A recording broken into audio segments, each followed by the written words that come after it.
করি নাই। যদি সত্যিকার শান্তিতে থাকতে চান, এই অন্তর থেকে সমস্ত দুঃখ কষ্ট সবাইকে মাফ করে দিয়ে, সবকিছুকে পরিবর্তন করে পরিষ্কার করে দিয়ে আপনার অন্তরের মধ্যে নবীর প্রেমের জায়গা করে নিন, আল্লাহর প্রেমের জায়গা করে নেন। বিশ্বাস করেন ভাইয়েরা, আপনি সবাই আপনাকে কষ্ট দিল, আপনার মন কখনো কষ্টে আঘাতে ভেঙে যাবে না।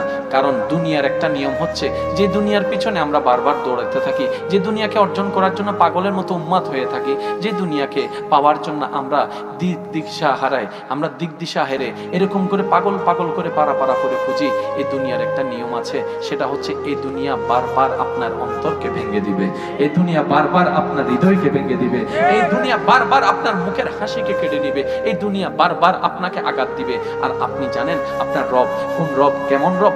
এই রব হচ্ছেন সেই রব, দুনিয়া যে অন্তরটাকে বারবার ভেঙে চুরমাচুর করে দেয়, রবের রহমত ওই অন্তরকে বারবার রহমত দিয়ে জোড়া লাগায়।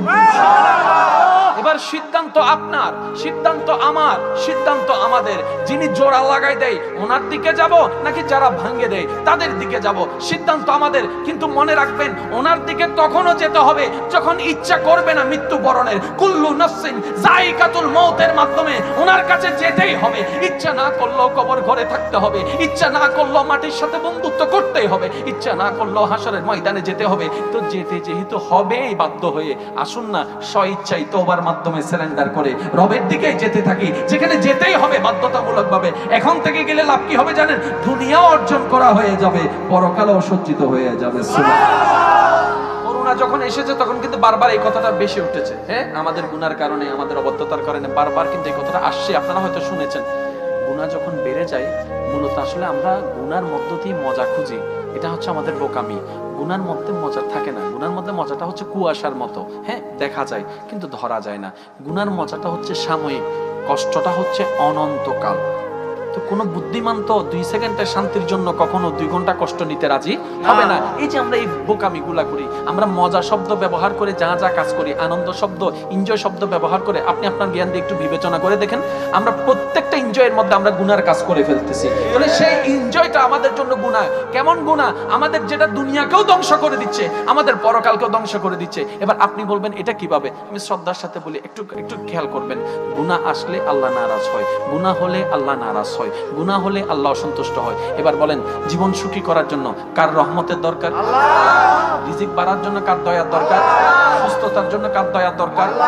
সম্মানের জন্য কার দয়ার দরকার? কোন আল্লাহ যাকে আপনারা আমরা গুনাহ দিয়ে নারাজ করছি? এই নারাজ করার কারণে রহমতটা আসা বন্ধ হয়ে যায়, আমাদের জীবনটা আস্তে আস্তে বিভীষিকার দিকে চলে যায়, আগুনের দিকে চলে যায়। বাহির থেকে আগুন দেখা যায় না, কিন্তু ভিতরে ভিতরে আগুনটা জ্বলতেই থাকে।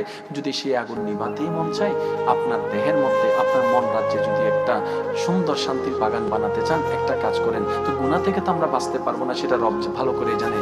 রব বলে যে তাই তো আমি তোদের জন্য তওবার ব্যবস্থাটা করে রেখেছি। বান্দা তুই গুনাহ থেকে বাঁচবি না সেটা আমি জানি।